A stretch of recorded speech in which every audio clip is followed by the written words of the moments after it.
Hey everybody, welcome back to Tommy's Tesla Tech and Travel. We're going to do another one of our comic book episodes. I'm actually going to a small convention here in town. It's not really a convention per se. It's what we in the hobby like to call a old man con, where it's going to be a smaller venue, mostly comic book dealers. I guess there's going to be some toy dealers there too, which originally I was told it was just comic books. But, you know, that's still fun. We'll go and see what they have. No big plans for the convention per se, just want to go see what they have. I brought a few books with me to trade, some books I've taken in the past and some new books to try and trade. Usually at these shows, it's not as easy to make a deal or trade because, I mean, they're there to sell their books, they're there to make money. But you never know until you ask, just like the t-shirt I'm wearing when I bought the car. I said, hey, can I get a free t-shirt? Because I'm cheap. So now we're heading there to see what books they have. But first, we got to stop by the bank, and we'll take it from there. What kind of shows do you like to go to? You like the big conventions with cosplay, or heck, do you like to go to these small shows and try to buy some comic books? Or could you not care less? Either way, comment down below. Let me know what you have to say. But on our way to the convention.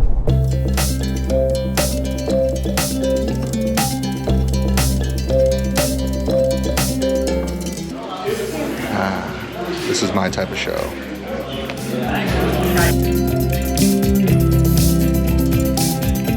Hey, future Tommy here. I'm going to cut in because unfortunately I recorded this in time-lapse instead of regular. But this guy, his name is Lance. He actually owns a company called Golden Key Comics as well as Post-War Comics. Awesome dude, made me some great deals. Make sure you check him out on Instagram and all the other social medias. Check him out. Alright, just like always, we come to a show, we run into Tim. Always. Who gets me Turtles books. I love Tim. I went over there and just like always, Tim comes with the fire to sell. Thank you. Unfortunately, I sold it all before the show opened. Yeah. And like I said, if you get a chance, make sure you're following Tim on any of the Instagrams and whatnot. I don't think you're posting a whole lot on there. I see some stuff, but still, check him out at shows if you're in Arizona. We missed Adam on the way out, but make sure you check out his stuff as well. Adam Eater and Blood Desert Comics.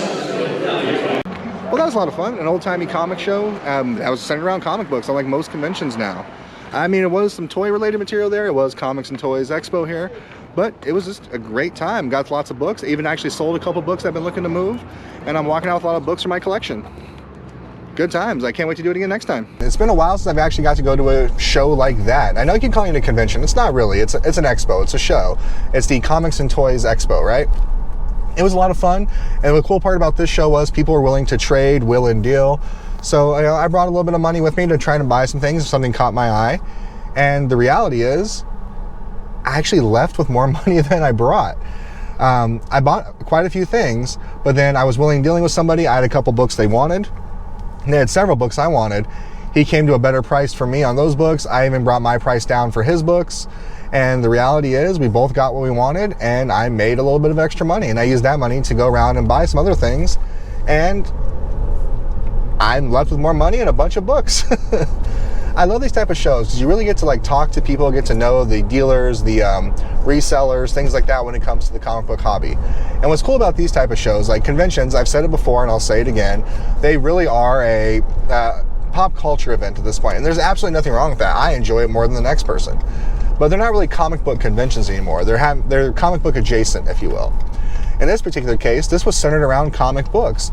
I mean, I saw a ton of books there, and I even bought some books as presents for other people, so I can't wait to give them to them and see how they react.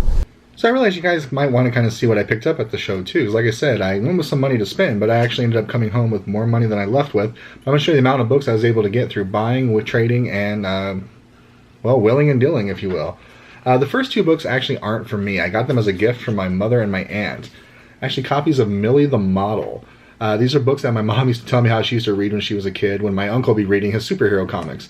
I wish they would have kept the superhero comics, but hey, this is bringing back a little bit of her childhood, and I thought it was a good deal. I unfortunately can't remember the name of the booth I bought this from, but super nice guy. He's from San Diego. We talked about a show out there called Comic Fest. I never heard of it before, but he said it's like these old man cons I've talked about, so you gotta check that out at some point. It sounds lots of fun.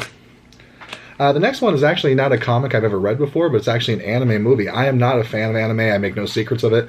However, this was the first anime movie that I just really dug, and that was Nausicaa and the Valley of the Wind. I really thought this was a cool story, a cool book, so I picked it up. I got a good deal on this one as well.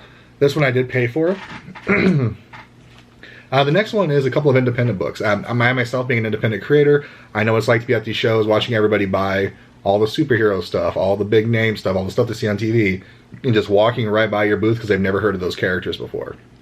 as I've told people, there's been times where you didn't know who Iron Man was. So sometimes you gotta give him a chance. So I picked it up. It's a book called Landmark. It's by Alejandro Hernandez. The next one, speaking of Tim, Tim and I both collect Ninja Turtles books, and he knows that I'm looking for 9, 11, 13, and 15. So those are the only books I'm missing out of the first 15 run, right? Well, lucky for me, Tim found extra copies and brought them in for me. I know Tim, he probably would have just given them to me, but I was like, nah, man, here's some money. So now I'm just missing 11 and 13. But we're going to get back to my Turtles collection in a second. I got me Luke Cage 2, 4, and 5. So that rounds out my first 5 issues of Luke Cage Hero for Hire. And this next one is more, I bought it on spec, but not because like I'm going to flip this book, because I never really heard of the character until recently, and I just see the values of it rising and rising. So there's got to be something there I'm just not aware of. So I picked up Darkhawk #1. I picked it up from Lance over there at Post-War Comics and Gold Key Comics. We were willing and dealing. We actually did a trade. These books you're looking at here, I actually did not pay for. I traded for them. The barter system is alive and well. So Darkhawk #1. I would say it's actually in pretty good shape. I would say if I had to put a number on here, I would say 8.5. 8.5. Not a bad book. And this next one goes back to my youth, y'all. This is the first time they ever appeared in comics. Bum, bum, bum, bum, bum, bum, bum, bum, bum, bum, bum. Yeah, The Simpsons. It's the actually first ever Simpsons comic book issue. I mean, is this a 9.8? No. But it's still a really good shape. There's only a couple color breaks in it, and it's the first time we ever seen The Simpsons in comics. And I grew up watching The Simpsons like it was a religion. And the last 2 books I got are books I already own, but I own them in raw form. Part of my deal with Lance over there is I traded him my Turtles 2nd print and my Turtles 4th print, first print. Number 4 first print. I'm trying to get the first 15 books now all slabbed for the Turtles. So I was able to pick up number 6 and number 7. Aww. And I picked them up in a 9.4 and a 9.4, so I don't think that's terribly a bad deal.